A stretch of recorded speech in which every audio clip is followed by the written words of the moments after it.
warahmatullahi wabarakatuh.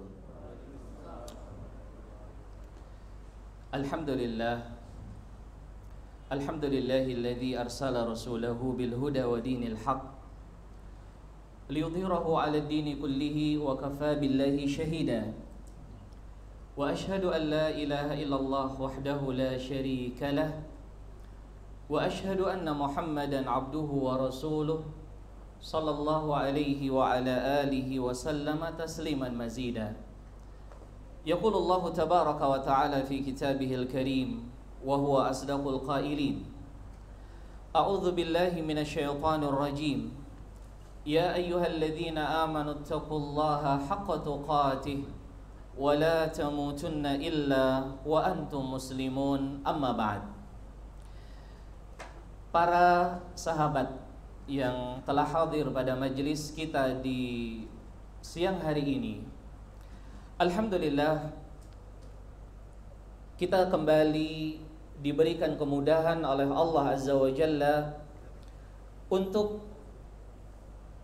bermajelis di dalam majelis ilmu, yang ini adalah kenikmatan yang luar biasa yang Allah berikan kepada seorang hamba. Kita ini kalau punya dunia segala-galanya, tetapi kita dijauhkan oleh Allah Azza wa Jalla dari ilmu agama, kita itu sengsara sebenarnya. Kenapa demikian? Karena Rasulullah SAW pernah memberikan indikator bahwa Allah menginginkan kebaikan dari seseorang adalah dengan dia mempelajari ilmu agama Islam. Kata Nabi SAW, "May yuridillahu bihi khaira yufaqihu fiddin."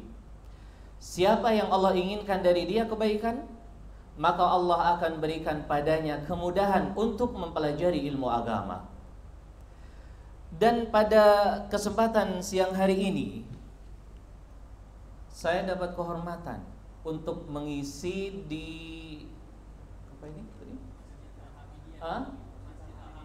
Masjid Al-Anbiya, Al-Hamidiyah. Ini nama masjidnya. Nama ini apa tadi? Muslim Baker Indonesia. Masya Allah. Cuma di Aceh belum ada. Saya datang dari Banda Aceh, alhamdulillah, ketemu dengan sahabat-sahabat di sini. Tadi Akhuna Faris, atau sebagai ketuanya, atau Jakarta, Masya Allah. Karena tadi Ana sudah diperkenalkan, maka wajar saja Ana juga tanya ya. Tanya Akhuna Faris dan lain sebagainya. Ikhwan rahimakumullah, kalau kita berkaca pada konsep kehidupan kita di dunia ini ya, sebenarnya tidak ada keharusan kalau kita ini harus, misalnya kita bicara misalnya ya, kita harus berada dalam keadaan-keadaan yang begitu sempurna. Tetapi yang dituntut oleh Allah Azza wa Jalla dari kita adalah kita berusaha berjalan di atas jalan kebaikan. Oleh karena itu Nabi SAW mengatakan saddidu wa qaribu. Saddidu wa qaribu. Makna saddidu adalah kita berusaha untuk benar gitu. Wa qaribu, kita berusaha untuk lebih dekat lagi dengan kebenaran. Ini adalah konsep yang dijalankan oleh Nabi SAW. Terkadang kita untuk mencapai kepada tingkatan saddidu, ada yang mereka itu menghabiskan waktunya, misalnya di pondok pesantren, menghafal Al-Quran dan lain sebagainya. Ini bagus. Nah, ada di antara kita yang mungkin punya kesibukan lain. Kita punya hobi lain misalnya. Kita punya kesukaan lain. Tetapi kita tetap berada dalam konteks saddidu wa qaribu. Bagaimana kita ini dalam menjalankan tugas kita sebagai hamba Allah itu berada di atas kebenaran. Demikian. Dan sebenarnya ikhwan yang dimuliakan Allah Subhanahu wa taala, ya. Mungkin sebagian besar ya, saya juga tidak tahu, sebagian besar yang hadir di sini atau semuanya ya, sorry. Sebagian besar bisa jadi ya seperti itu, kita berada dalam sebuah sebuah organisasi lah, atau mungkin sebuah nama gitu ya, Muslim Bikers Indonesia misalnya. Kita sibuk dalam hobi kita sebagai seorang yang hobi sepeda motor misalnya, atau nanti lain lagi ada yang hobi mobil, nanti lagi ada yang hobi hal-hal yang lain. Ini semuanya adalah sebagai kemudahan yang Allah berikan kepada kita sebagai manusia untuk saling berkenalan. Bukankah di dalam Al-Quran Allah mengatakan, ya ayyuhan nas, inna khalaqnakum min dzakari wa untha wa ja'alnakum syu'uban wa qabaila lita'arafu. Lita'arafu, kata Allah Azza wa Jalla. Wahai manusia, kami ciptakan kalian semuanya, ada yang laki, ada yang perempuan. Dan kami jadikan kalian semuanya itu syu'uba, berbangsa, dalam keadaan kita berkabilah-kabilah. Kabilah-kabilah itu suku. Untuk apa tujuannya? Lita'arafu, untuk kita saling berkenalan. Ketika seorang dia saling berkenalan, disitulah terbangun ukhuwah Islamiyah. Disitulah terbangun saling peduli dalam agama sesama kita. Disitulah terbangun jamaah yang dimuliakan Allah, amar ma'ruf nahi mungkar. Disitulah terbangun ta'awun dalam kebaikan, bir dan takwa, lita'arafu. Namun di ujung ayat Allah mengatakan, inna akramakum indallahi atqakum. Sesungguhnya yang paling bertakwa di antara kalian siapa yang paling mulia di antara kalian adalah yang paling bertakwa. Sesungguhnya Allah Azza wa Jalla Maha mengetahui semua yang dilakukan oleh hamba-hambanya. Artinya, kita berkumpul dalam momen seperti ini dengan hobi yang sama misalnya. Kita sama-sama hobi. Saya juga hobi motor ya. Dulu tadi saya sempat diskusi sama Mas Faris beberapa tahun yang lalu ya, Ustaz Subhan Bawazir Habibullah. Beliau berkunjung ke Aceh. Mungkin waktu itu belum ada MBI ya, belum ada MBI bisa jadi tahun 2015 atau 16 begitu. Ya karena kita hobinya sama, Ustaz. Touring kita Ustaz. Oh ayo gitu. Ada kawan-kawan mereka yang juga hobinya sama, ada orang-orang yang saat itu mungkin masih awam gitu dan memiliki hobi yang sama. Ayo kita sambut Ustaz, ayo kita rame-rame. Dan subhanallah ikhwani rahimani wa rahimakumullah, itu bukan menjadi sesuatu halangan bagi kita untuk saling ta'aruf, untuk saling berbagi faidah, untuk saling berbagi ilmu agama. Karena kalau kita mengacu kehidupan Nabi SAW, para sahabat semuanya, tidak semuanya itu berada di masjid. Tidak semuanya itu mereka berada di masjid belajar dengan Nabi SAW. Ada yang mereka itu betul di masjid. Antum kenal yang namanya ahlus sufah. Mereka adalah para muhajirun yang tidak ada pekerjaan, tidak punya rumah. Mereka punya tempat tinggal di masjid Nabi SAW. Baik, ada di sana orang-orang muhajir. Apa hobi mereka? Bercocok tanam. Baik, ada di sana orang-orang muhajirin, ada orang ansor, mereka hobinya bercocok tanam. Ada orang-orang muhajirin, mereka hobinya berdagang. Ada sebagian besar mereka berdagang. Tetapi semuanya itu tidak terhalangi bagi mereka untuk dekat dengan Nabi sallallahu alaihi wa ala alihi wasallam.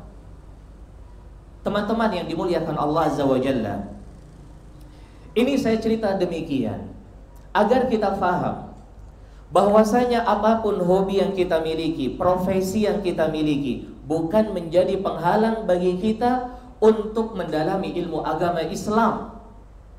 Yang itu adalah kekuatan utama agar hijrahnya kita itu betul-betul serius dan berada di atas keridhaan Allah Subhanahu wa ta'ala. Tapi Ustaz, kita nggak bisa kayak mereka yang duduk dengan Nabi Sallallahu Alaihi Wasallam. Ya pastinya beda. Orang yang hidup dengan Nabi Sallallahu Alaihi Wasallam selalu dia akan dapat ilmu yang lebih banyak. Yang mereka ada pekerjaan, mereka terhalangi dengan pekerjaannya, tetapi ada upaya, gitu teman-teman. Ada upaya bagi mereka untuk saya juga butuh ya ilmu agama. agar usaha saya itu benar. Makanya ada seorang sahabat yang bernama Umar ibn Khattab waktu itu. Beliau joinan dengan orang Ansor. Gimana nih? Kurang lebih bahasa kitanya begitu ya. Gimana nih? Kita punya kerjaan nih, kita punya ma'isyah nih, kita punya anak istri. Ya kayak kita mungkin yang masih muda.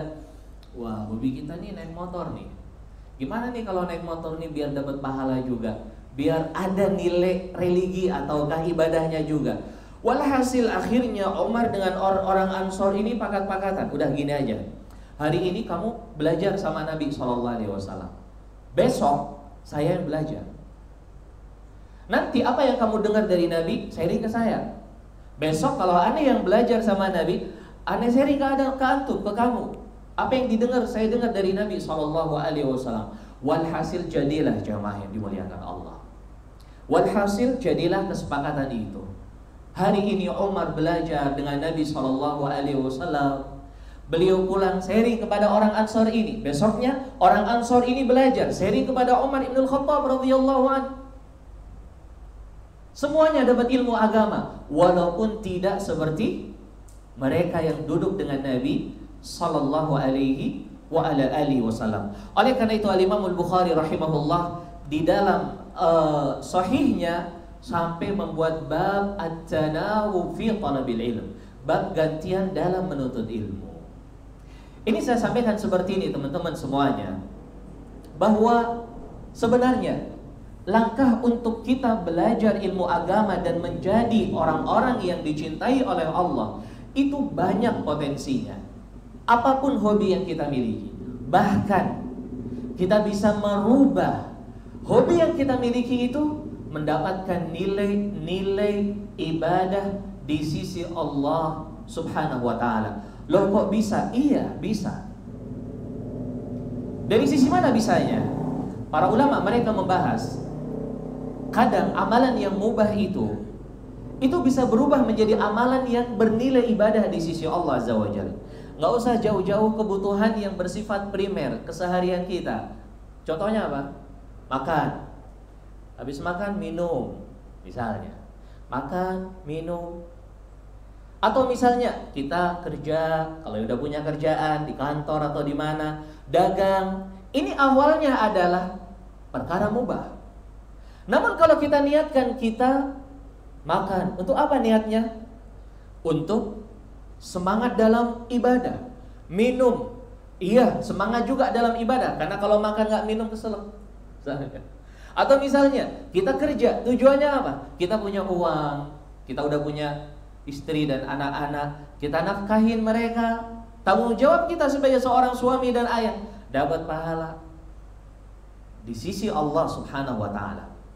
Oleh karena itu Nabi SAW pernah bersabda, innaka lan tunfiqa nafaqatan tabtaghi biha wajha Allah illa ujirta fiha.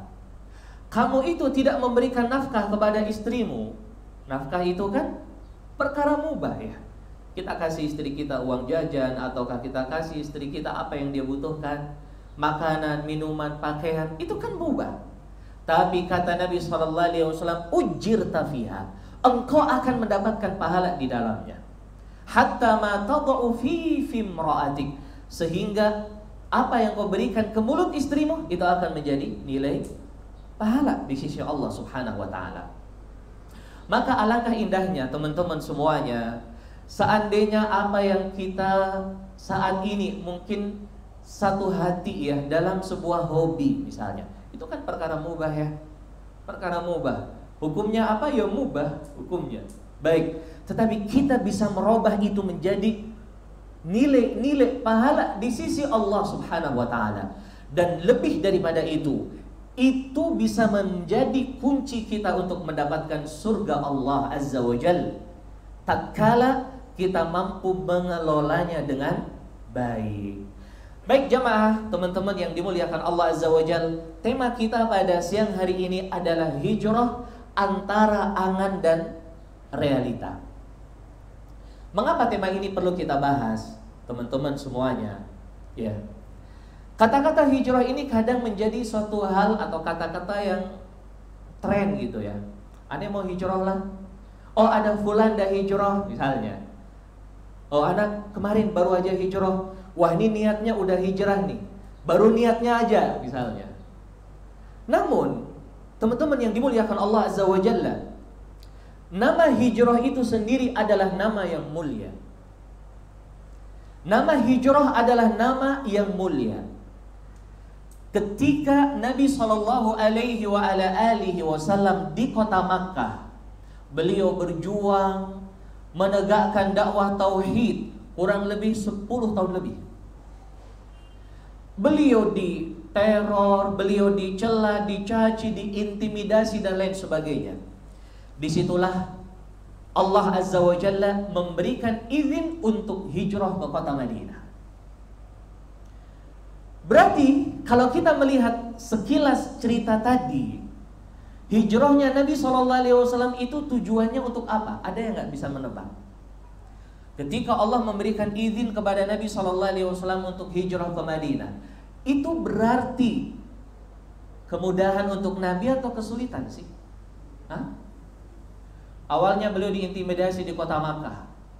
Beliau diancam untuk dibunuh, beliau dicela, dicaci maki, tapi belum dapat izin untuk hijrah. Ya udah di Makkah aja gitu. Dakwah terus, ditolak ya dakwah terus. Ngajak orang dalam kebaikan, tapi belum dikasih izin untuk hijrah. Sampai pada titik beliau dikasih izin untuk hijrah. Berarti hijrah itu kenikmatan ataukah beban? Hah? Kenikmatan. Ini pelajaran pertama, teman-teman. Kita harus memahami bahwa kata hijrah ini adalah sesuatu yang wah gitu pada diri kita. Bukan sebuah beban. Ketika kita itu ada niat untuk hijrah, berarti kita itu sudah memasukkan pada diri kita itu sebuah kebahagiaan. Wah, senang kali ini mau hijrah nih. Kenapa? Karena Nabi SAW juga begitu gembira ketika diberikan izin oleh Allah untuk hijrah. Sehingga beliau tidak lama itu, nggak pakai lama. Di siang hari beliau datang kepada Abu Bakar. Abu Bakar kaget. Siang-siang tumben ini Nabi SAW datang ke rumah saya ini. Pasti ada sesuatu yang penting. Ketika dibuka pintu, Nabi SAW mengatakan kepada Abu Bakar As-Siddiq radhiyallahu an, Ar-Rahil, saya diizinkan untuk keluar dari kota Makkah menuju kota Madinah. Langsung Abu Bakar siap sedia.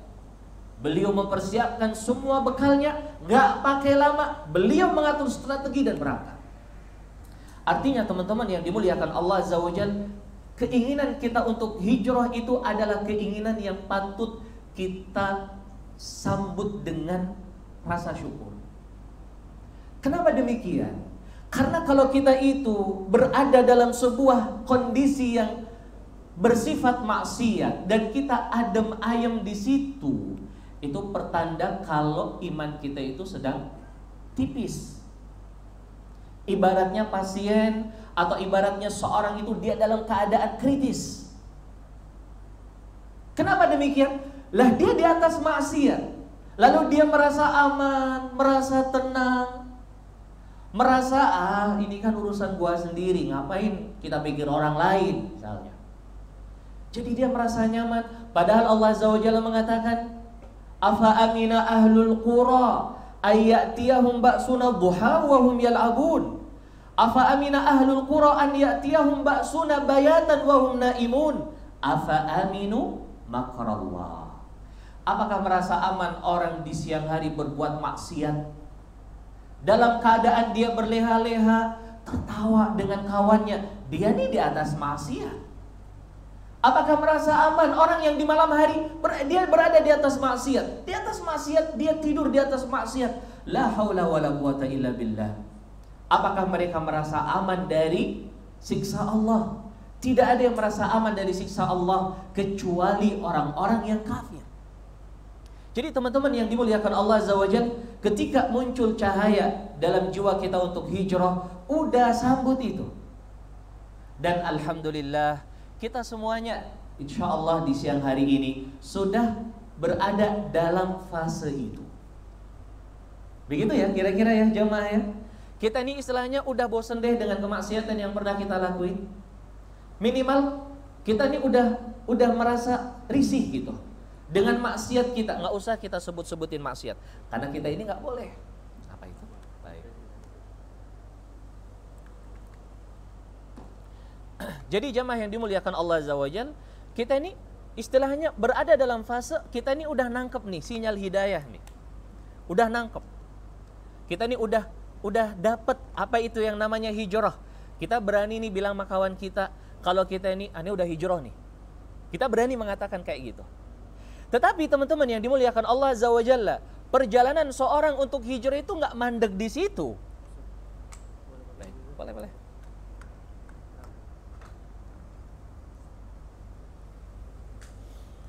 Jadi teman-teman yang dimuliakan Allah Azza wa Jalla, kita ini berada, saya ulang sedikit ya, berada dalam fase seperti itu.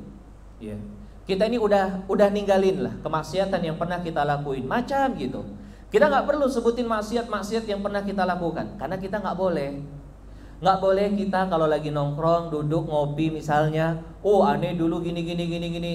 Itu nggak boleh. Kecuali kalau kita itu ingin mengambil ibrah dari masa lalu kita. Gitu. Tapi kalau kita ceritain masa lalu kita hanya untuk bangga, itu nggak boleh. Dulu aneh pas hobi motor, kalau saya lagi marah itu saya tabrakin depan saya. Kita bangga kayak gitu itu nggak boleh. Loh, motor kamu rusak gampang. Kita nggak boleh kayak gitu. Tetapi kalau kita bercerita sesuatu yang bersifat masa lalu kita, dalam keadaan kita ingin mengambil ibrah, ini tidak jadi masalah. Baik. Pakai ini atau pakai ini? Bebas ya? Bebas, insya Allah. Majelis kita bebas, insya Allah. Jadi teman-teman, kita berada dalam fase kita ini udah berani ngomong aneh dah hijrah. Tapi perjalanan kita itu tidak sampai segitu. Kita tuh nggak cukup aneh udah hijrah, udah. Berarti kalau kita udah sampai ngomong gitu, kita udah suci kayak malaikat. Nggak bisa salah lagi, nggak. Teman-teman yang dimuliakan Allah Azza wa Jalla, hijrah itu butuh bukti. Ibarat keimanan itu butuh bukti. Ketika kita masuk Islam misalnya, kita insya Allah dilahirin semua sama orang tua kita dalam keadaan muslim. Kalau ada orang yang sebelumnya non muslim ingin masuk Islam, dia akan mengikrarkan kalimat syahadat ya. Asyhadu an la ilaha illallah wa asyhadu anna Muhammadan Rasulullah. Itu nggak berhenti di situ, udah dia bakal masuk surga. Dia harus belajar sholat, dia belajar zakat, belajar haji, tata cara ibadah lain yang dia beribadah dengan Allah Azza wa Jalla. Sama kayak kita hijrah. Kita nggak bisa berhenti, udah kita bakal bawa nama hijrah sampai kita mati ketemu malaikat Munkar Nakir. Aneh udah hijrah, nggak bisa. Tetapi teman-teman yang dimuliakan Allah Azza wa Jalla, kita harus menseriusin hijrah kita itu agar bukan hanya angan-angan belaka, tetapi ada buktinya. Baik, saya keluar sedikit dari pembahasan. Orang Yahudi, orang Nasrani, di dalam Al-Quranul Karim itu disebutin sama Allah kalau mereka itu mengklaim diri mereka masuk surga. Mungkin kalau teman-teman pernah lewat dalam ayatnya itu berbunyi, wa qalatil yahudu laisatin nasara ala syai wa qalatin nasara laisatil yahudu ala syai. Mereka saling tuding-tudingan. Apa Yahudi itu enggak beres. Orang Nasrani bilang Yahudi enggak beres. Orang Yahudi bilang Nasrani enggak beres. Dalam ayat yang lain, wa qalu la yadkhulal jannata illa man kana hudan aw nasara. Itu ayatnya. Mereka mengatakan gak ada yang masuk surga kecuali orang Yahudi, kecuali orang Nasara. Ini anggapan mereka. Kata Allah Azza wa Jalla, tilka amaniyuhum. Itu angan-angan mereka. Berarti kalau kita berharap sesuatu, itu gak berhenti dalam angan-angan. Kalau kita kayak gitu, gak ada bedanya dong dengan orang Yahudi, orang Nasrani. Mereka berangan-angan masuk surga. Bisa atau tidak? Tidak bisa. Mereka harus beriman dengan syariat Allah Azza wa Jalla. Kalau mereka mati di zaman Nabi-Nabi Bani Israel, beriman dengan Taurat. beriman dengan Injil kalau dia Nasrani, kalau dia hidup di zaman setelahnya dia beriman dengan syariat Rasul sallallahu alaihi wasallam. Kita juga teman-teman demikian. Kita nggak cukup bilang kita nih hijrah, tetapi setengah-setengah. Sesuai dengan tema antara angan dan realita. Dan kalau kita beli buah atau memetik buah, matang enggak? Mentah enggak? Itu apa namanya bahasa sini ya? Matang enggak, mentah enggak? Apa? Bukan mengkal. Beda huruf enggak jadi masalah.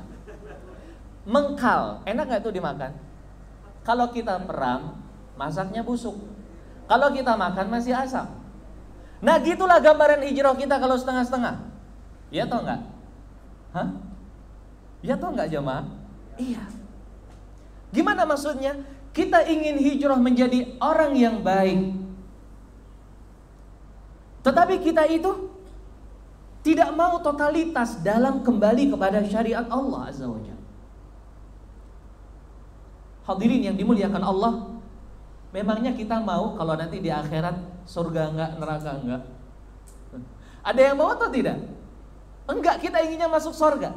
Berarti kalau kita hijrah ya sekalian buktikan hijrah kita untuk menjadi seorang yang hijrah dengan benar-benar baik. Namun saya ingin menyampaikan sesuatu hal yang penting. Hijrah itu hijrah itu artinya adalah pindah. Ya, hijrah itu pindah. Dan secara asal kata hijrah itu pindah dari daerah yang tidak baik menuju daerah yang baik. Ya kayak Nabi SAW dulu dari Mekah kemana? Hijrahnya ke Madinah. Itu secara asal hijrah itu dari tempat yang jelek ke tempat yang baik. Tapi nama hijrah itu dipakai untuk berpindah keadaan seseorang dari keadaan yang buruk menjadi keadaan yang baik. Rumahnya tetap di situ, kawannya, hobinya mungkin juga tetap di situ, tapi dia ini berubah menjadi orang yang baik. Itu juga dinamakan hijrah. Jadi ada dua hal jamaah. Ada hijrah tempat, ada hijrah keadaan. Namun kalau hijrah tempat itu ada hukum yang mengikat. Apa hukum yang mengikat? Hukum yang mengikat itu misalnya ada temen nih tinggal di daerah yang apa namanya, yang nggak baik lah ya, kita bilang kayak gitu. Ane mau hijrah lah kemana? Ke daerah sono misalnya. Di situ baik, banyak kawan-kawan. Dia bilang hijrah, ane mau hijrah lah. Ane mau hijrah lah. Misalnya bilang begitu ya teman-teman. Maka ada satu konsekuensi yang penting. Dia nggak boleh balik lagi ke daerah asal. Gitu. Dia nggak boleh lagi balik ke daerah asal. Oh masih ada rumah saya di situ Ustaz. Ya gimana caranya? Yang penting nggak boleh lagi balik. Ini kalau kita bicara hijrah dalam perspektif tempat. Makanya kalau kita mau pindah tempat jangan bilang hijrah, bagusnya. Saya mau berubah lah. Bukan saya mau hijrah dari tempat A ke tempat B, jangan. Tapi saya mau pindahlah ke tempat yang lebih baik. Kenapa? Karena Nabi SAW beliau itu tidak lagi pindah ke Mekah. Setelah beliau keluar dari Mekah ke Madinah, kecuali 3 hari tok, dan itu batas maksimal. Namun kalau kita bicara hijrah keadaan teman-teman, ini bebas. Kita ingin mengatakan hijrah dengan bahasa apa saja boleh. Boleh. Tetapi yang paling penting adalah bagaimana ketika kita hijrah kita itu betul-betul benar dalam konteks syariat. Baik hadirin yang dimuliakan Allah Subhanahu wa taala. Kalau kita melihat di dalam Al-Qur'anul Karim dan juga hadis Nabi sallallahu alaihi wasallam menceritakan perjuangan Nabi dan para sahabat dalam hijrah. Ya. Mereka itu benar-benar buktikan hijrahnya itu dengan baik.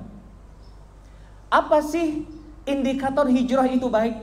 Baik, saya akan jelaskan di sini sebagai gambaran untuk kita semuanya. Pertama, indikator seorang dia hijrah dengan hijrah yang sebenarnya.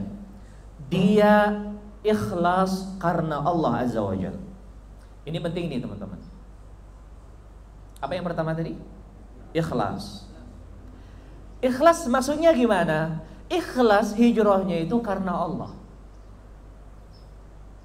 Wah Ustaz, berat itu Ustaz. Aneh tertarik hijrah itu karena kita sama-sama hobi. Tenang aja, bisa itu. Bisa. Maksudnya gimana bisa? Kita bisa ya meniatkan hijrah kita dari awalnya karena ketertarikan hobi. Namun perlahan ketika kita jujur karena Allah Azza wa Jalla, Allah akan berikan kepada kita keikhlasan. Ada seorang sahabat Nabi, dia masuk Islam karena uang. Dia pernah datang kepada Nabi SAW lalu dia minta uang. Dia bilang, "Ya Muhammad, berikan sama saya uang yang Allah berikan sama kamu." Rasulullah SAW itu kan salah satu sifatnya dermawan ya. Dikasihlah sama Nabi onta yang ada di lembah. Nih untuk kamu semuanya. Ketika dia dapat sebanyak itu duit, seketika itu juga dia langsung masuk Islam. Langsung masuk Islam. Lalu dia pulang ke kampungnya, dia bilang, "Hei kaum, hei kawan-kawan," gitulah kurang lebih dia ngomong. "Ayo masuk Islam. Karena Muhammad ini memberikan pemberian orang yang dia tidak takut miskin." Subhanallah. Akhirnya kaumnya masuk Islam. Dan di dalam hadis itu dikatakan tidak berselang lama sampai Allah jadikan Islam lebih dia cintai dari segala-galanya.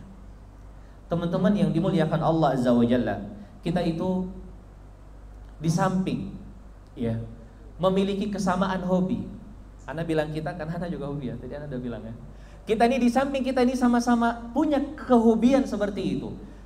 Kita itu juga sebagai orang yang akan dilihat. Siapa yang lihat? Orang lain lah. Tentang diri kita ini. Di dalam perilaku kita, di dalam tingkah laku, ucapan budi pekerti. Ini yang kita lakukan, yang kita ucapkan, itu akan menjadi pesan-pesan moral kepada teman-teman lain ini agar mereka baik. Sehingga mereka akan tertarik, oh iya ya, Masya Allah ya.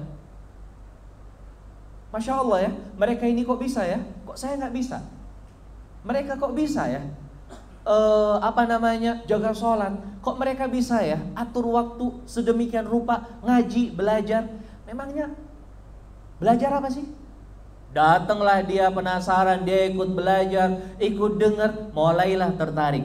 Teman-teman yang dimuliakan Allah Azza wa Jalla, orang-orang yang demikian adalah orang-orang yang perlu kita rangkul. Karena keikhlasan itu akan tumbuh secara alami tatkala berada di tempat yang baik. Maka yang pertama adalah ikhlas. Demi Allah, kalau kita hijrahnya itu karena selain Allah, kita gak bakal tahan. Karena hijrah itu apa? Berat. Hijrah itu berat. Wah Ustaz nakut-nakutin. Bukan nakut-nakutin, tetapi biasanya kalau kita hobi motor, yang paling kita sukai rute untuk kita touring, itu rute yang bagaimana?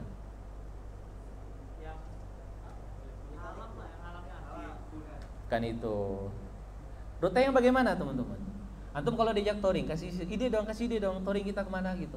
Itu yang paling suka tuh kemana rutenya? Wah lebih jiwa suka motor ana dari antum berarti. Cari rute yang paling menantang, ya enggak? Ya apakah lika-liku atau naik turun atau putar-putar, yang penting menantang, ya enggak? Aiyah.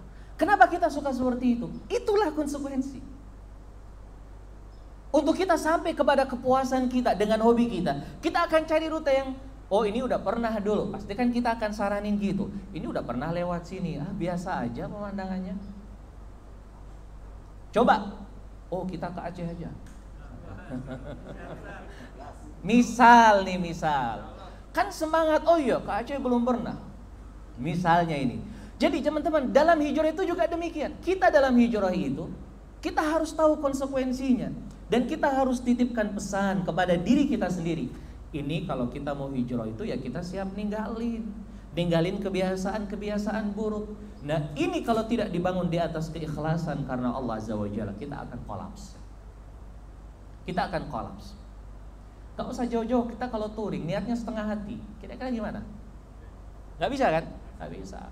Alasan mampir pom bensin, habis itu aduh diteleponi sama istri kalau udah nikah. Kalau belum nikah, aduh nih ada PR kuliah kah, izin dulu ya, cari pura-pura ban gempes misalnya. Yang jelas banyak cara. Kenapa? Karena kita memang gak niat. Kalau kita hijrah demikian juga bisa jadi.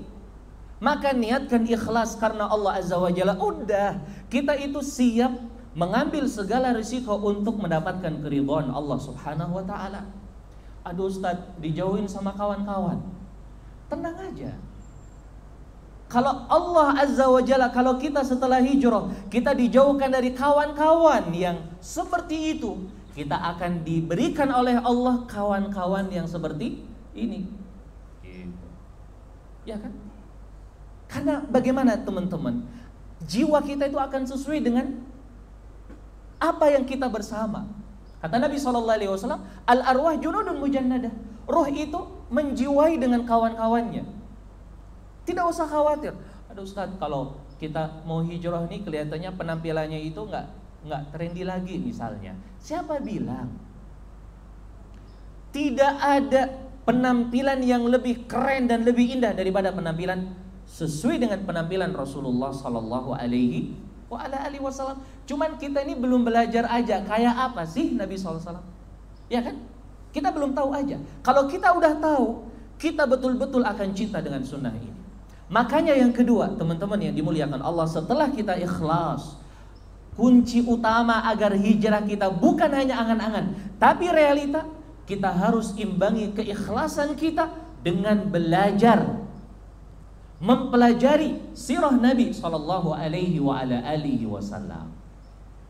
Belajar sirah Nabi sallallahu alaihi wasallam agar penampilan kita, ucapan kita, ya, ataukah perbuatan kita betul-betul sesuai ya, dengan apa yang diajarkan oleh Nabi sallallahu alaihi wasallam. Dengan belajar ini, Allah Subhanahu wa taala akan berkahi hijrah kita. Dengan belajar ini Allah akan berkahi hijrah kita.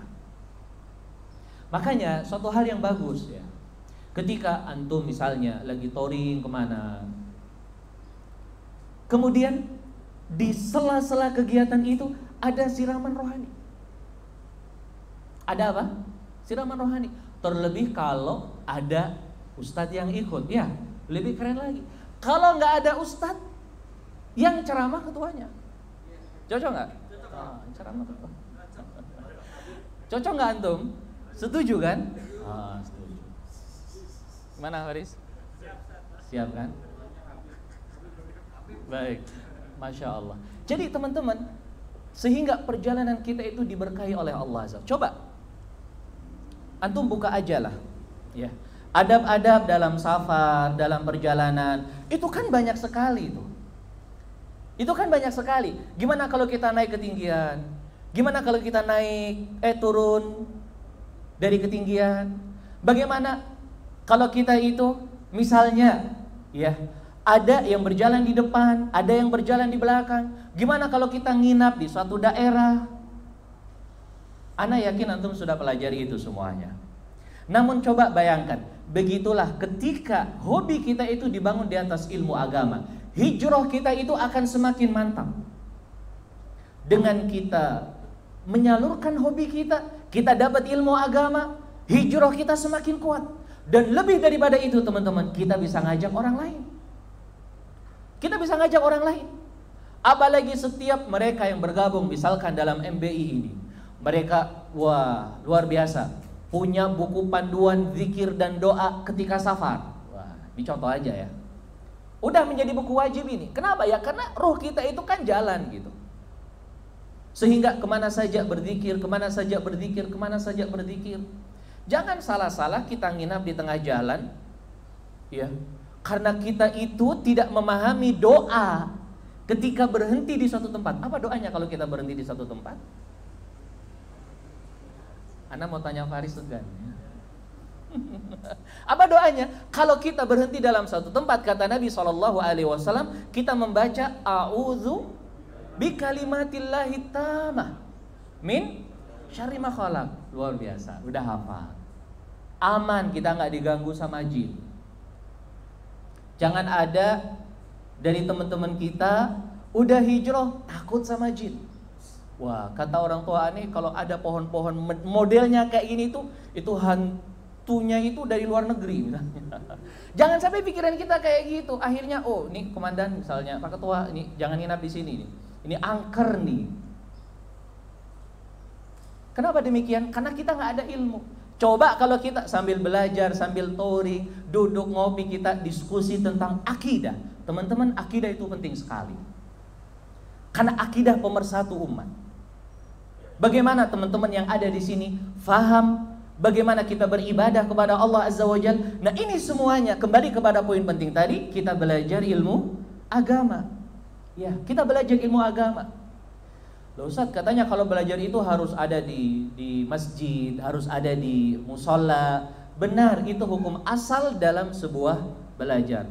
Makanya taklimnya di sini. Ya begitu ya. Makanya taklimnya di sini.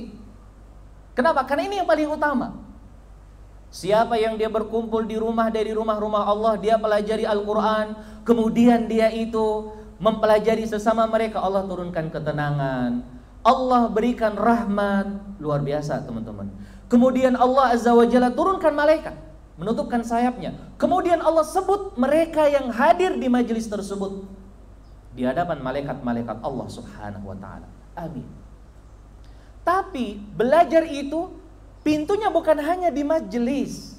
Kita bisa dapat ilmu di mana saja dari momen-momen yang kita miliki. Kadang ada ilmu yang kita dapat dari sahabat, nemunya di mana? Ketika Nabi sedang safar. Ketika Nabi sedang safar. Ini juga penting bagi teman-teman antum semuanya ya.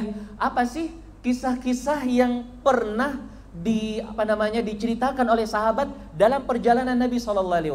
Itu poin penting juga. Artinya gini, karena kita kan dunia kita ya, atau kehidupan kita yang dengan nama MBI ini ya, di samping banyak dari paket sosial yang kita miliki barangkali, kita juga jalan gitu ya. Apa sih yang didapat sahabat dari jalannya Nabi SAW? Para ulama ada yang mereka ngarang buku, hadis-hadis yang menceritakan tentang safarnya Nabi SAW. Wah, luar biasa. Sekali perjalanan touring ke sana, dapat 5 cerita misalnya. Dan cerita Nabi SAW dalam perjalanan itu banyak sekali. Ada pernah beliau cerita, waktu itu sahabat ketika pulang dari perang ngelihatin ada pohon. Pohon itu punya dahan yang udah dipotong. Nama pohon ini adalah Zatu Anwar. Ya, karena waktu itu keadaan para sahabat mereka itu pulang perang, pergi perang, mereka berpikir gimana kalau kebetulan teman-teman ya, orang-orang musyrik di kala itu mereka punya pohon kayak gitu, mereka gantungkan pedang-pedang mereka untuk ngalap berkah. Gitu. Lalu sahabat ada yang bertanya, "Ya Rasulullah, gimana kalau kita itu juga punya pohon, kita gantungkan pedang kita ngalap berkah juga?" Itu terjadi teman-teman. Kata Nabi SAW, oh tidak bisa. Ini hal yang tidak boleh. Diingatkan oleh Nabi SAW. Dan itu terjadi dalam perjalanan.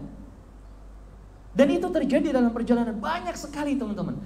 Apa yang kita bisa ambil dari ilmu sunnah Nabi dalam perjalanan Rasulullah SAW. Dan itu akan menjadi sempurna tatkala itu kita belajar. Dan belajar bukan hanya di majelis seperti ini, kita ketemu di mana, kita sharing ilmu, di grup-grup kita sharing ilmu. Ini teman-teman, sebelum kita touring, ini doa yang harus kita baca ini. Kita harus hafal semuanya. Baik, ini adalah poin kedua, bagaimana Allah Azza wa Jalla memberikan kepada kita kekuatan untuk hijrah sehingga benar dalam hijrah kita. Ketiga, teman-teman, adalah mencari teman yang baik di dalam pergaulan kita. Ini adalah poin penting untuk menjadikan hijrah kita sukses sampai finish. Kenapa demikian? Kebanyakan orang yang gagal di tengah jalan, faktor yang paling utama adalah kawan. Ya nggak sih? Ngerasa nggak kita demikian? Ngerasa. Apakah kawan itu kawan dekat, istri, anak-anak, itu kan kawan juga? Ataukah kawan kita, kawan ngopi, ataukah kawan kita tetangga, ataukah yang lainnya? Hadirin yang dimuliakan Allah Azza wa Jalla, kalau kita punya kawan yang baik, seperti kita duduk dekat penjual minyak wangi. Pernah dengar ya? Orang yang punya kawan baik itu dia seperti duduk di samping apa? Orang yang jual minyak wangi. Jadi kalau kita duduk samping orang jual minyak wangi, apa yang kita dapat? Hah? Yang wangi siapa? Ruangannya, kitanya nggak wangi. Wangi juga, kena ya sedikit. Baik kitanya wangi. Kedua, disambung, bang. Udah tadi wangi, baunya wangi sama tuh. Apalagi kalau kita duduk samping menjual minyak wangi, gimana bang? Gimana mas? Bisa minta? Minta atau dikasih? Kita jangan minta dong. Kita harus beli, ya, harus beli. Harus beli kita. Jadi kata Nabi SAW, beli kita pakai minyak wangi. Kalau nggak ada duit, biasanya penjual minyak wangi promosinya dengan bagi. Kita dapat gratisan, free, lumayan. Kalau juga yang jual nggak kasih, kayak yang adik ini bilang, kita memiliki bau yang wangi. Begitulah kita memiliki kawan-kawan yang baik. Coba deh misalnya teman-teman, kita menyalurkan hobi kita, misalnya touring misalnya ya. Kebetulan teman-temannya Afani sebelumnya ya, teman-temannya yang ini misalnya masih pakai dukun-dukun misalnya. Yang itu misalnya masih pakai raja-raja. Kenapa Ustadz itu disinggung? Karena repot. Kenapa repot? Kalau kebetulan jimatnya ketinggalan, nggak jadi touring. Waduh, udah sampai tengah jalan balik lagi. Wah, gagal nih rencana hari ini, udah cuti kerja. Padahal itu tidak ada hubungannya. Apalagi yang terkenal di zaman dulu dengan nama tiarah. Tiarah itu orang ngadu nasib dengan burung. Ya, repotnya antum kalau jalan keadaan seperti ini. Kita juga nggak paham amat lah ilmu agama. Dia juga kayak gitu. Kita iya aja, yang ada kita oh iya. Akhirnya kita terbawa. Orang-orang musyrik dulu kalau mereka mau melakukan perjalanan, mereka terbangkan burung. Seringnya pakai burung. Kalau burungnya terbang ke kanan, wah ini hari yang baik. Lanjut. Kalau burungnya terbang ke kiri, wah ini kelihatannya ada sial nih, nasib sial nih. Kita cancel dulu. Repot. Ya. Tapi kalau kita jalan dengan teman yang subhanallah akidahnya baik, tenang saja.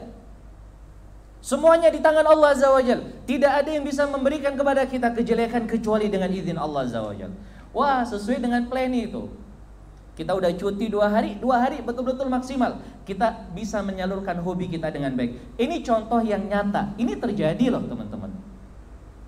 Baik, oleh karena itu, kalau hijrah kita ingin sukses, pilihlah teman-teman yang baik. Alhamdulillah, ya.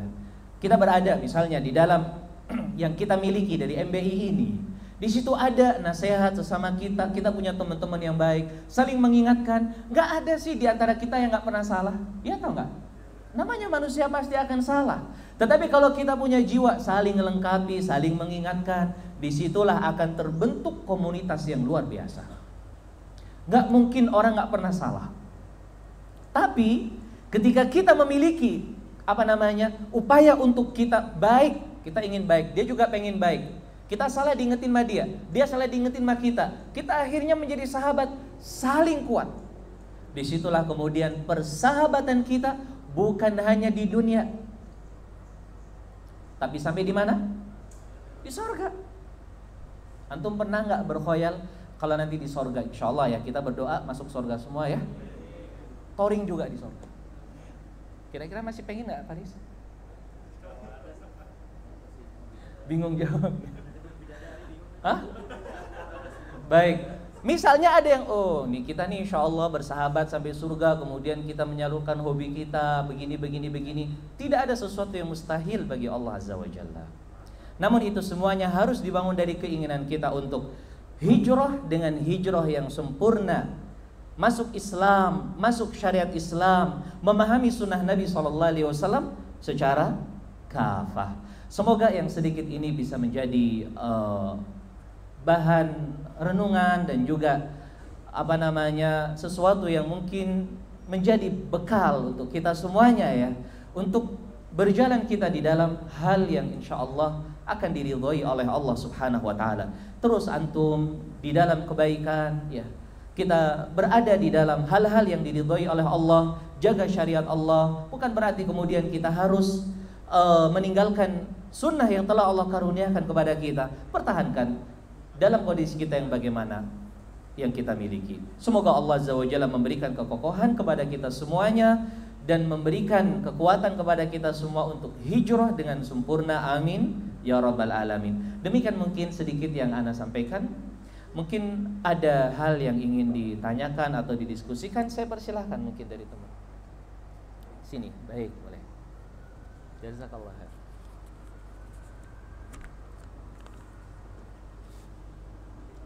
Apa? Boleh. Antum boleh juga? Apa aja boleh. Sip. Baik. Mungkin ada yang ingin disampaikan dari antum secara lisan boleh, atau kita diskusi, mungkin ada hal-hal yang ingin diutarakan. Insyaallah kita gunakan waktu sesaat. Insyaallah bisa. Baik. Jazakallah khair untuk Ustaz atas ilmunya yang sampai kepada kita. Dan mungkin bagi yang ingin bertanya langsung nanti kami persilakan untuk mengajukan pertanyaannya. Yang pertama mungkin anak akan bacakan pertanyaan dulu yang ditulis saja. Baik, silahkan. Yang pertama, Assalamualaikum Ustaz. Waalaikumsalam. Kadang dalam berhijrah ini kita dihadapkan dengan masalah hati yang suka kurang ikhlas. Hati yang suka apa? Hati yang suka kurang ikhlas gitu. Kurang ikhlas, baik. Sehingga sesekali suka meremehkan dosa. Tolong Ustaz nasihatnya untuk kami agar dalam proses perjalanan hijrah ini kami itu bisa istiqomah dan memang niatnya untuk ikhlas karena Allah Subhanahu wa taala. Baik, barakallahu fiik. Teman-teman yang dimuliakan Allah Subhanahu wa taala, ada sebuah pesan singkat dari ulama dulu, ulama salaf, terkait dengan peremehan sebuah dosa. Mereka simpel mengatakan begini: kamu lihat kepada siapa engkau bermaksiat, dan jangan kamu lihat kecilnya kemaksiatan itu. Artinya teman-teman yang dimuliakan Allah Azza wa Jalla, ketika kita itu meremehkan sebuah maksiat, sebenarnya kita itu meremehkan Allah Subhanahu wa taala. Padahal kita itu diberikan segala kemudahan atas rahmat dari Allah Azza wa Jalla. Kita alhamdulillah bisa beli sepeda motor, kesukaan yang kita inginkan. Lalu kita gunakan itu di atas kemaksiatan kepada Allah Azza wa Jalla. Artinya kita itu hilang rasa syukur kita itu kepada Allah Subhanahu wa taala. Dan perlu kita ketahui, kemaksiatan yang sedikit kita lakukan ibarat titik hitam. Titik satu. Semakin banyak maka akan semakin gelap. Dan itu adalah penghalang utama kita untuk hijrah dengan baik. Artinya teman-teman, ketika kita meremehkan maksiat, hakikatnya hati kita berkata, udahlah gak usah hijrah aja. Berarti kan kontradiksi nih. Terus bagaimana yang kita lakukan? Yang paling penting adalah kita membangun khasyatullah pada diri kita. Kita bangun ketakutan kita kepada Allah Azza wa Jalla, sehingga kita itu benar-benar takut kalau kita ngulangin lagi dosa. Ketika kita terjatuh dalam maksiat, kita bangkit lagi. Kita sadar, istighfar kepada Allah Azza wa Jalla. Dan hal yang paling penting, perbanyaki istighfar dalam setiap waktu yang kita miliki. Itu akan membangun pada diri kita semangat untuk ikhlas. Nabi SAW sehari semalam itu istighfar lebih dari 70 kali. Dalam riwayat yang lain 100 kali. Coba bayangin deh kalau kita sedang tori, kemudian kita sambil jalan, astagfirullah, astagfirullah, astagfirullah, astagfirullah. Kebiasaan kayak gitu teman-teman, itu akan membangun pada diri kita itu ketakutan kita kepada Allah. Awalnya hanya lisan aja, tapi ketika itu menjadi sebuah kebiasaan, kemana aja kita astagfirullah, astagfirullah, astagfirullah, astagfirullah. Akhirnya dengan sendirinya kita itu akan memiliki kekuatan untuk benar-benar ninggalin maksiat. Ini udah istighfar setiap hari, masa sih cocok kalau saya juga terus berada dalam kemaksiatan? Itu dia. Ya. Jadi hadirkan Allah dalam setiap momen kita. Ikhlaskan niat kita untuk mendapatkan keridhaan kepada Allah Azza wa Jalla. Dan ingat teman-teman, yang kita tinggalkan dari kemaksiatan, kalau ikhlas karena Allah, Allah akan ganti dengan yang lebih baik. Allah akan ganti dengan yang lebih baik, dengan jalan yang Allah kehendaki dan Allah inginkan. Semoga Allah mudahkan kita semuanya untuk selalu berada di atas ketaatan. Baik, demikian. Ya, Suster, jazakallah khairan untuk jawabannya. Mungkin ada yang ingin bertanya langsung, silakan. Silakan, Bang.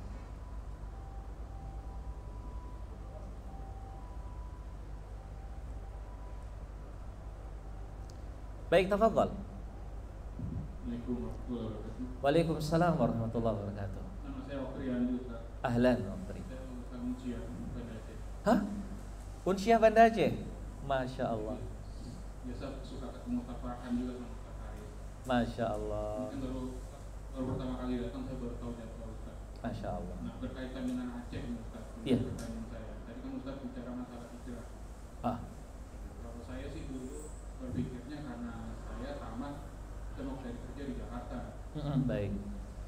Nah, kalau sekarang kaitan dengan agama, Ustaz tahu lah yang saya maksudkan bagaimana kondisi Aceh dengan Sufi, Syiah, tasawuf, macam-macam. Kemarin juga kita dapat kabar kan Raja Nusa Tiranda dibubarkan, Raja Nusa Farhan dibubarkan, terakhir ini Aceh Barat juga kan sudah ditutup nih sama bupatinya. Nah, menurut antum, buat kita yang ada di Aceh, apakah kita harus hijrah keluar dari Aceh juga atau bertahan di situ dengan segala kondisi yang ada? Baik. Teman-teman yang dimuliakan Allah Azza wa Jalla, hal yang seperti itu adalah hal yang sudah menjadi suratan ketentuan Allah. Nabi SAW dulu teman-teman ketika pertama kali dapat wahyu, itu kan turun surat Al-Alaq ayat 1-5 ya. Beliau kan gemetar nih, dibawa oleh Khadijah ke anak dari pamannya, atau dalam riwayat yang lain sepupu Khadijah atau pamannya Khadijah, Waraqah bin Naufal. Ketika dilihat oleh Waraqah bin Naufal, dengar ceritanya, kata Waraqah bin Naufal, oh, yang datang kepada kamu kemarin itu persis sama yang datang sama malaikat kepada Nabi Musa dulu, malaikat Jibril maksudnya. Kemudian Waraqah mengatakan, sungguh alangkah senangnya diriku ketika kaummu mengeluarkanmu dalam keadaan aku masih muda. Lalu Nabi menyeletuk menjawab begini, memangnya saya bakal dikeluarin? Kata Waraqah bin Naufal, iya, bagaimanapun ketika seorang membawa kebenaran dia akan dimusuhi. Nah, teman-teman yang dimuliakan Allah Azza wa Jalla, apakah dalam hal ini kemudian Nabi SAW meninggalkan akidah yang telah diamanahkan oleh Allah kepada beliau untuk menyampaikan kepada umatnya? Jawabannya tidak.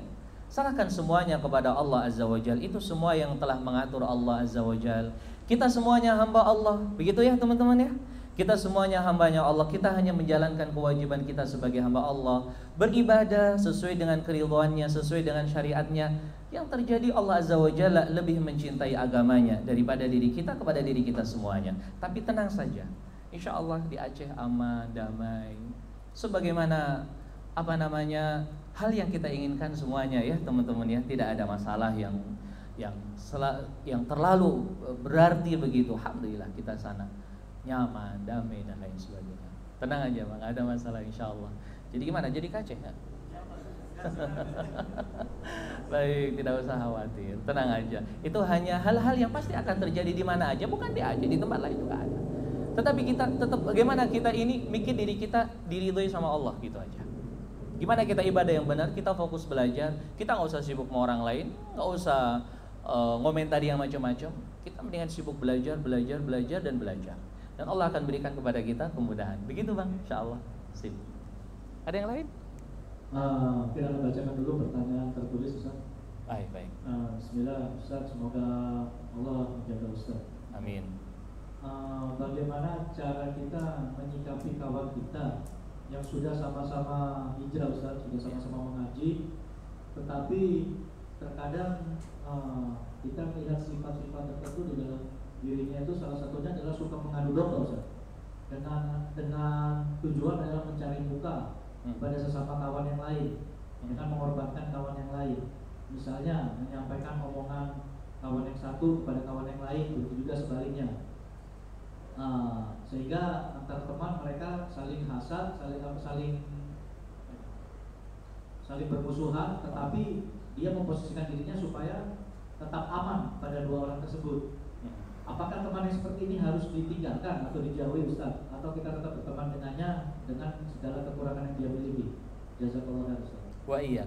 Teman yang seperti itu dinasihatin. Mungkin dia khilaf, ataukah mungkin memang Allah belum berikan hidayah kepada dia yang seperti itu. Tentunya kita semua tahu ya teman-teman, mengadu domba itu kan tidak baik. Nabi SAW mengatakan la yadkhulul jannata namam, tidak akan masuk surga orang yang dia mengadu domba. Nah, menyikapi teman yang seperti itu, langkah pertama adalah kita nasihatin lah. Kita ajak dia bertukar pikiran, kenapa sih kok kamu seperti itu? Dengan beragam cara. Dan insya Allah setiap orang dia memiliki trik yang khusus untuk mengajak kawannya dalam kebaikan. Usahakan. Kita nggak berhasil, kawan kita nggak berhasil, yang lain.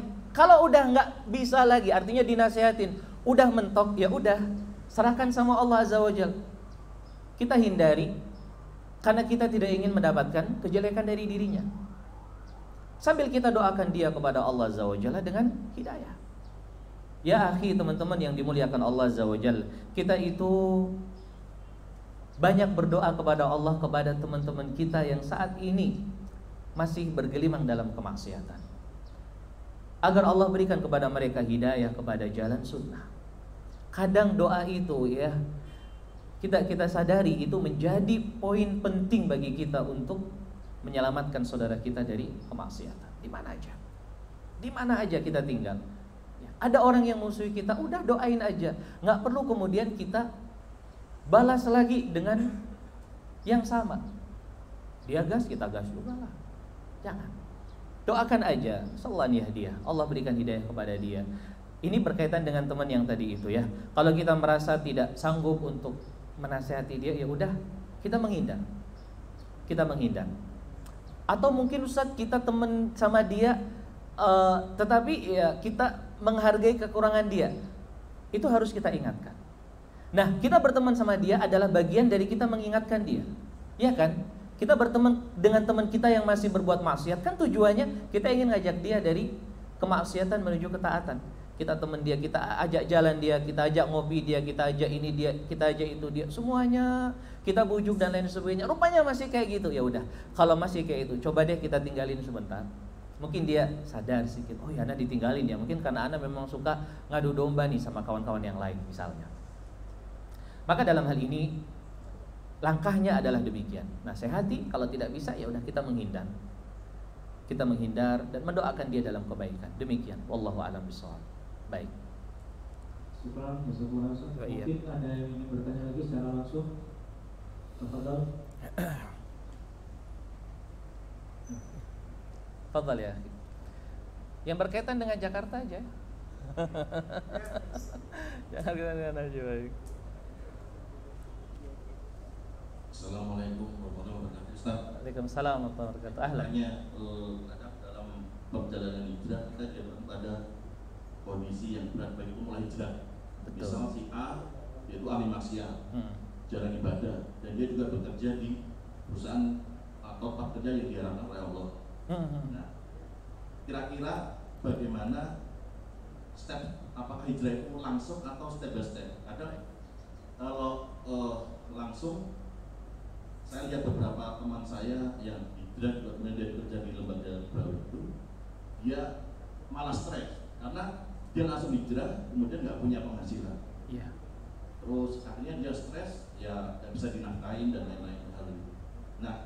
fondasi hijrah apa yang harus dibangun dulu. Apakah mungkin dia ahli maksiat, dia berhenti dari maksiat dulu, kemudian setelah itu dia nambah ilmu, kemudian memperbaiki ibadahnya, kemudian setelah dia kuat, kokoh, baru meninggalkan pekerjaannya itu, atau langsung. Mungkin ini sebenarnya realita yang dirasakan banyak orang ketika akan hijrah. Iya. Apalagi di kondisi yang di Jakarta yang jadi dikembangkan banyak perusahaan. Mohon sarannya Ustaz. Baik. Assalamualaikum warahmatullahi wabarakatuh. Waalaikumsalam warahmatullahi wabarakatuh. Ini pertanyaan yang bagus nih teman-teman. Artinya realita hijrah yang kadang menjadi batu sandungan untuk istiqomah gitu. Dan sebab utamanya adalah minimnya ilmu agama terkait dengan hijrah itu.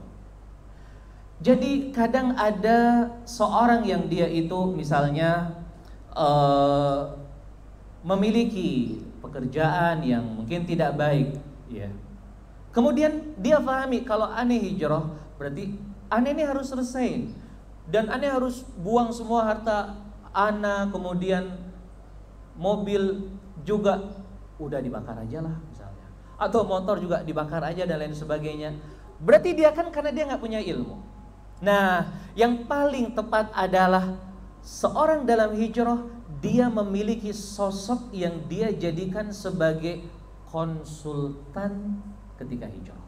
Dia tanya dengan detail dan setiap orang berbeda-beda kondisinya. Ya. Jadi antum kenal siapa saja dari ustadz-ustadz yang antum kenal gitu ya.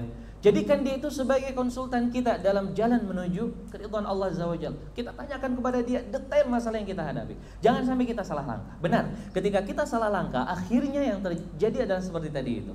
Apakah dia memudaratkan dirinya sendiri, ataukah orang lain, ataukah yang lainnya? Dulu terjadi di zaman Nabi SAW, ada pemuda dia berzina dengan wanita. Wanita ini udah nikah, istri orang.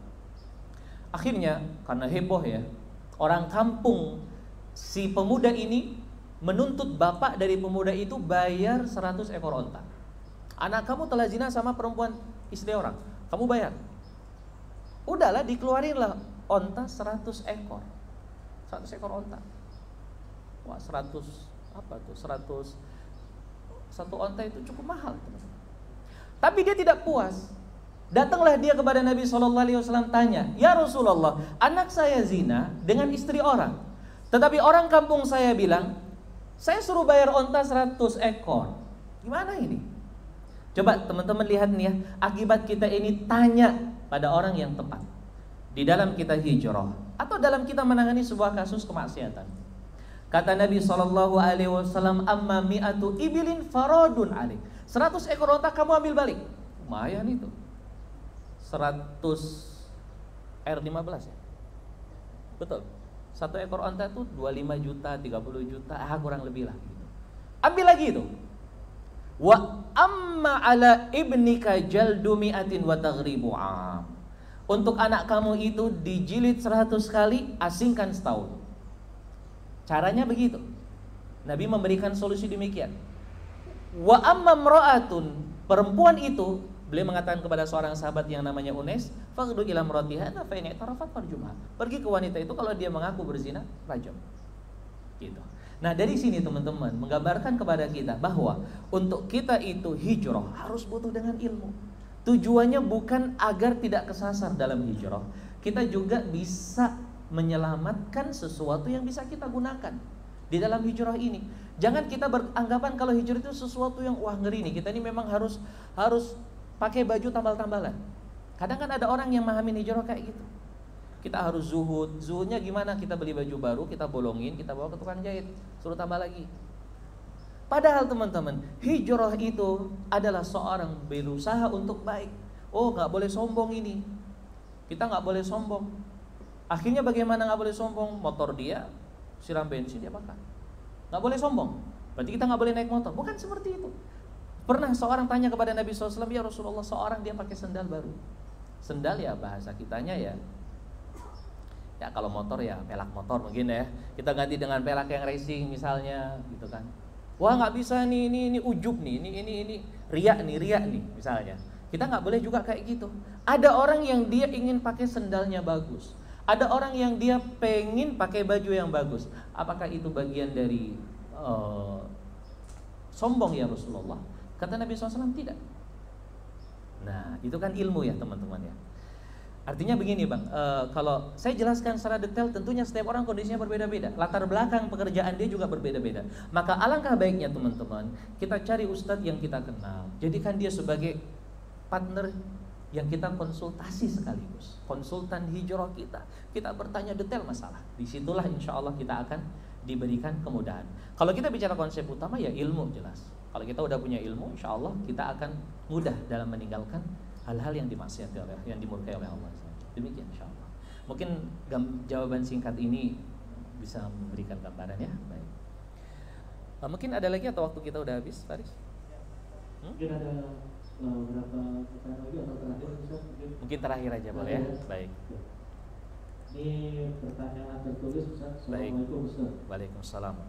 Izin bertanya, saya sudah hijrah dan mengenal dakwah salam, tapi terkadang saya masih suka terjatuh di kesalahan atau di dosa yang lalu sebelum saya berhijrah. Apakah dosa saya yang sekarang ini setelah saya berhijrah itu lebih besar Ustaz, dibandingkan dosa saya dulu sebelum berhijrah? Walaupun dosa yang saya lakukan itu mungkin sama, entah itu sengaja atau tidak. Seperti itu. Baik, ini adalah hal yang memang kadang muncul pada diri kita, yang kadang menjadi penghalang teman-teman ya. Aneh ini mendingan bodoh berbuat maksiat daripada saya tahu haram lalu saya buat, akhirnya malas belajar. Ini adalah mindset yang keliru, pemahaman yang keliru. Kita ini dituntut untuk belajar. Dari ilmu yang kita miliki akan tumbuh ketakutan kita kepada Allah. Demikian ya teman-teman ya. Setelah kita takut kepada Allah Azza wa Jalla, kita akan menghindari segala kemungkaran. Segala kemungkaran. Nah benar, ketika seorang dia telah hijrah, kemudian dia terjatuh ke dalam kemaksiatan, nilai dosanya itu lebih besar dibandingkan ketika dia belum hijrah. Dibandingkan ketika dia belum hijrah. Tetapi kan kita ingin baik, hidup kan penuh dengan tantangan ya. Oleh karena itu, jangan itu dijadikan alasan untuk kita meninggalkan belajar dan hijrah menuju hijrah yang benar. Nanti kalau aneh udah hijrah, ini gak boleh lagi, itu gak boleh lagi. Ya akhi, ini adalah bagian dari konsekuensi keimanan. Kita akan ingin baik, kita akan ingin serius dalam kembali kepada syariat Allah Azza wa Jalla. Bismillah aja. Nanti Ustaz jatuh lagi dalam maksiat, jatuh lagi taubat kepada Allah Azza wa Jalla, jatuh lagi, bangun lagi. Tetapi jangan kemudian kita itu menjadikan itu alasan untuk kita meninggalkan sunnah ini, meninggalkan hijrah ini. Dan itu adalah tantangan bagi kita. Ya udah, kalau kita udah belajar ya kita harus hati-hati dong. Nggak bisa lagi kalau kita udah ngaji, kelakuan kita kayak orang yang belum ngaji. Nggak bisa seperti itu. Ketika kita alhamdulillah punya teman-teman yang baik, kita juga harus robah dong penampilan kita menjadi penampilan yang baik. Ucapan kita menjadi ucapan yang baik. Jangan kita gara-gara kita yang lain kena. Gara-gara kita satu orang, yang lain kena. Nah itulah tantangan. Kalau kita mundur gara-gara seperti itu, nggak cocok kita touring seperti itu. Ya kan? Ya nggak? Ya kita, orang belajar motor jatuh, lebih sakit mana dengan orang yang sudah pintar jatuh? Kira-kira lebih sakit mana? Sudah bisa ngebut dia akhirnya crash misalnya, lebih parah daripada orang belajar motor jatuh pelan-pelan. Nah itu analoginya teman-teman. Maka jangan itu jadikan alasan kita untuk berhenti dalam perjalanan hijrah yang mulia ini. Semangat terus ya, dan insya Allah antum juga di sini banyak sekali para asatidzah yang akan membantu antum menunjukkan jalan yang benar di dalam mencapai keridhaan Allah Azza wa Jalla. Demikian mungkin yang dapat kami sampaikan. Terima kasih atas segala perhatian dan mohon maaf atas segala kekurangan. Kami akhiri subhanakallahumma wa bihamdik asyhadu an la ilaha illa anta astaghfiruka wa atubu ilaik. Assalamualaikum warahmatullahi wabarakatuh. Syukran jazakallahu khairan Ustaz, dan ucapkan juga jazakumullah khair untuk semuanya yang telah menyempatkan waktu ini datang menghadiri kajian. Dan insyaallah niat kita tidak lain yang kita bukan adalah niat yang tulus untuk datang ke majelis ini untuk menuntut ilmu, untuk mencari keberkahan dan keridhaan dari Allah Subhanahu wa taala. Mungkin itu dari Ana, dan Ana juga mewakili Muslim Maker Indonesia chapter Jakarta. Anak meminta maaf sebesar-besarnya apabila masih banyak kekurangan dan keterbatasan dalam persiapan dalam kajian pagi ini. Oke, mungkin itu dari Ana. Jazakumullah khair. Assalamualaikum warahmatullahi wabarakatuh.